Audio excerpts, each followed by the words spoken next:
Update. My ex has a restraining order against me and now lives in the same apartment complex. Original post. My ex-wife and I had a rocky marriage. My alcoholism didn't help, and she pushed for divorce. We lived together during this divorce, and one day I found out she was dating another man. I snapped and hit her pretty hard. I was charged with a crime, spent 3 months in jail, went to anger management, and I was also issued a 3-year restraining order. This was 2 years ago. I have since sobered up, met a wonderful woman, and moved to a completely different apartment complex in a completely different part of the city. I never had any further contact with my ex-wife. I admit what I did was wrong. I paid a price. I've since re-established myself. My current woman, who I've been in a relationship with for 2 years, is aware of this background story, which makes things slightly easier.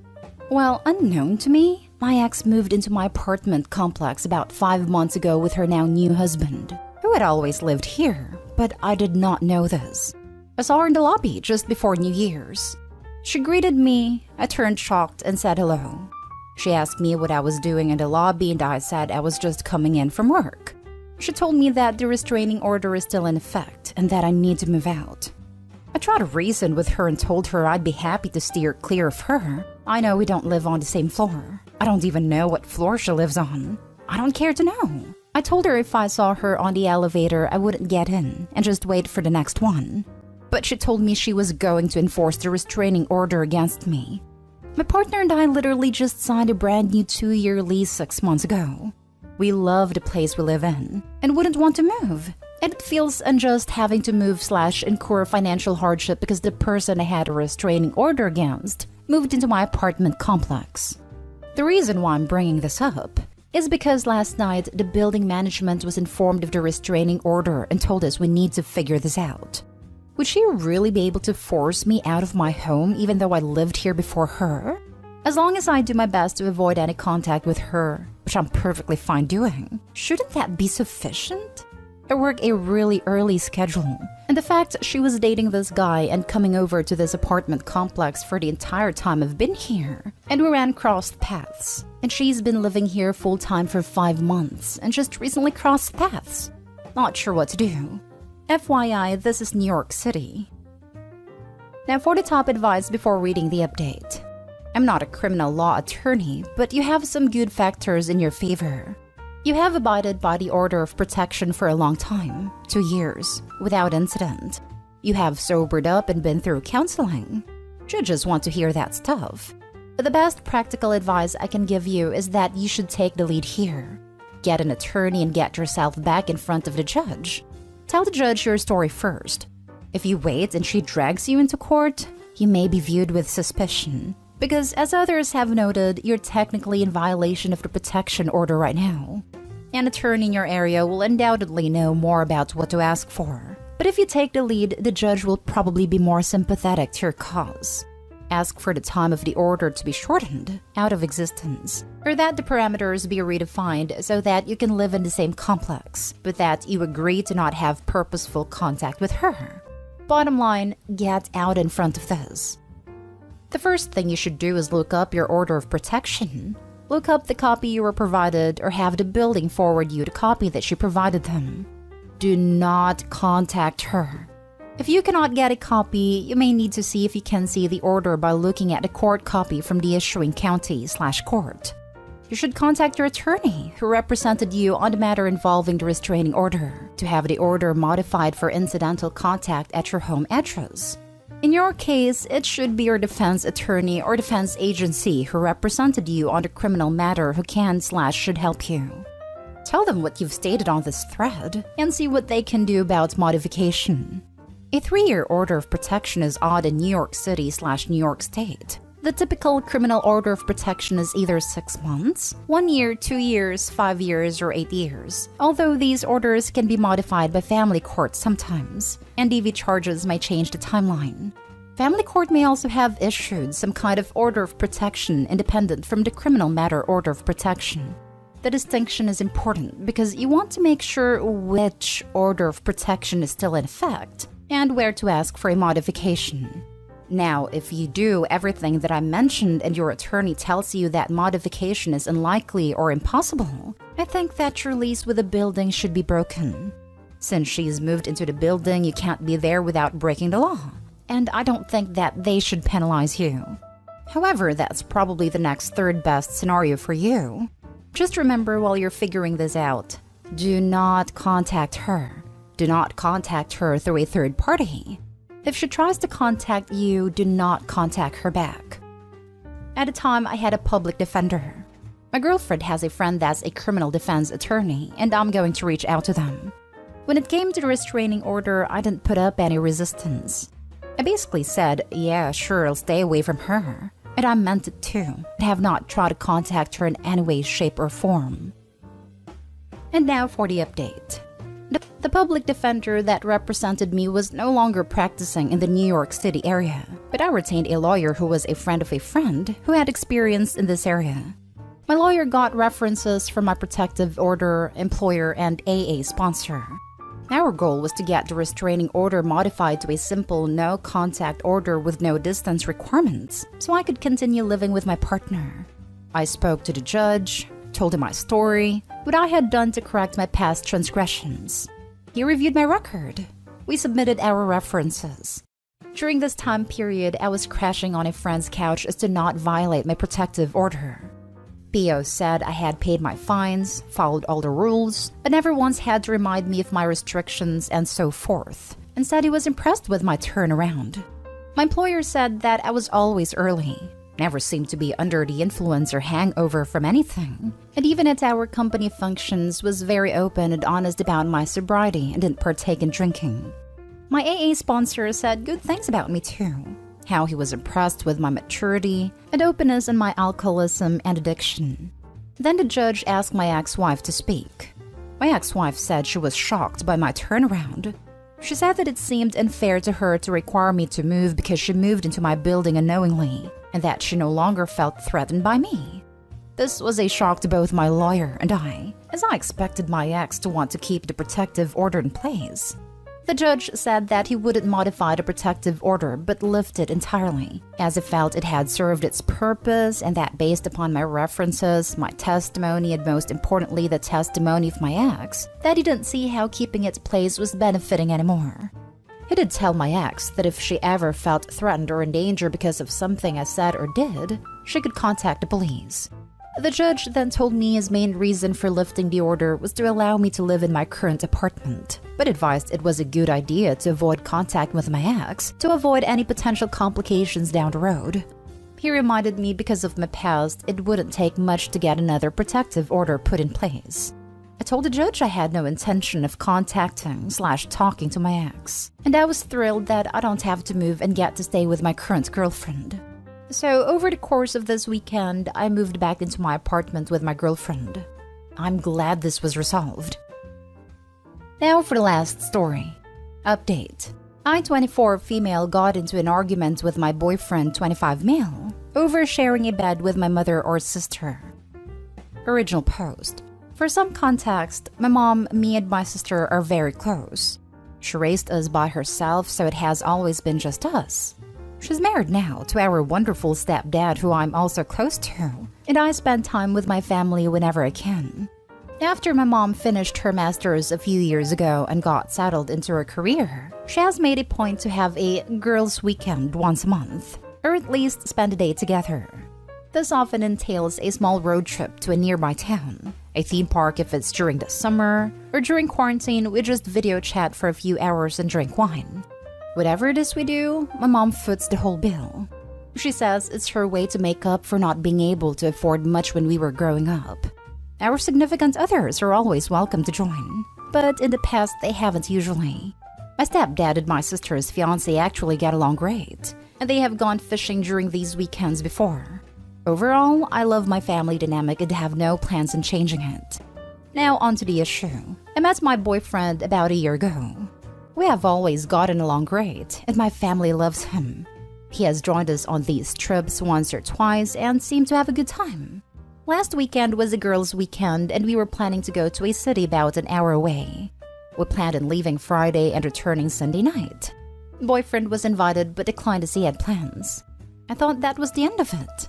About an hour before I headed out, I mentioned how the Airbnb we rented only had one bed. So I was probably going to end up sharing that with my mom or sister, or I was going to sleep on the couch. He seemed very weirded out by that.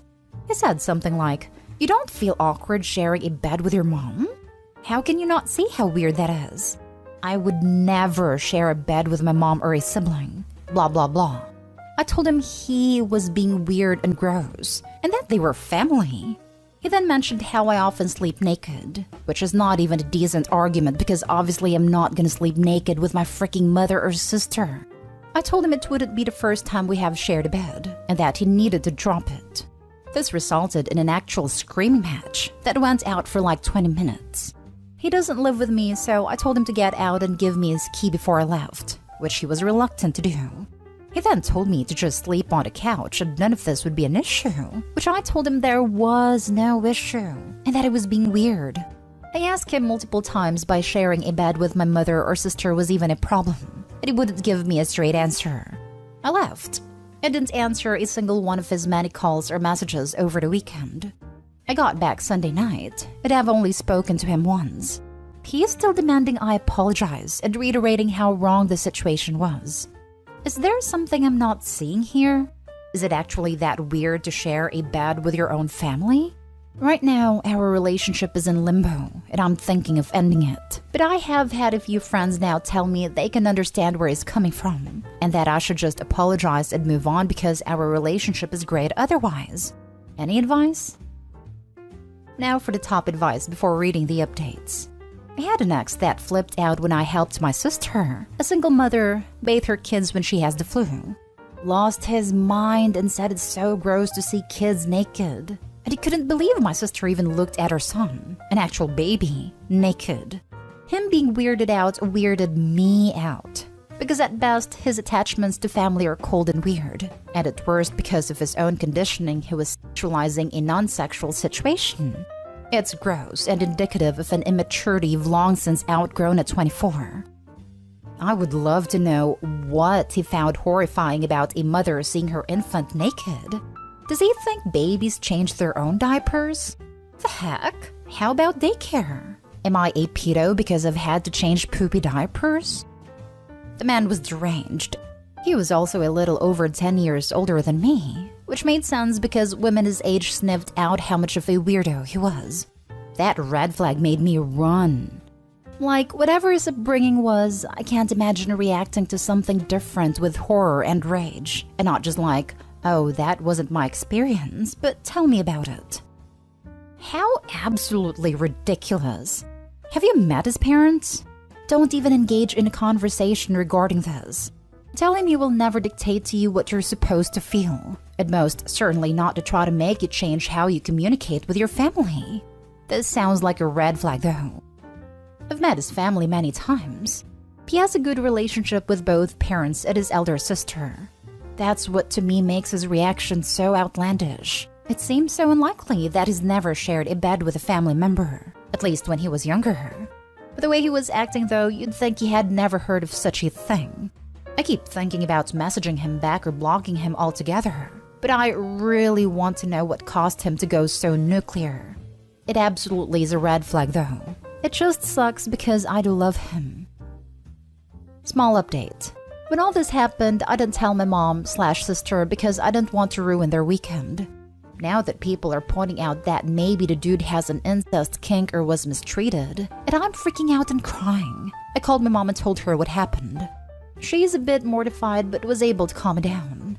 I was going to call him and ask him to come over so we could talk, but my mom and stepdad do not want me alone with him, so I just messaged him and asked him to call me. I hope it's neither of those things, but logically, what else could cause this kind of reaction? I'll update again if anything happens. Now for the full update. The first post is locked now, but I did want to leave an update for anyone who was curious. Everything is still a mess basically. We talked after he got off work the other night. He started a conversation by asking how the trip went, and he did actually apologize. Or rather, he basically said, I'm sorry for my reaction and how it escalated, but not how I feel about the situation.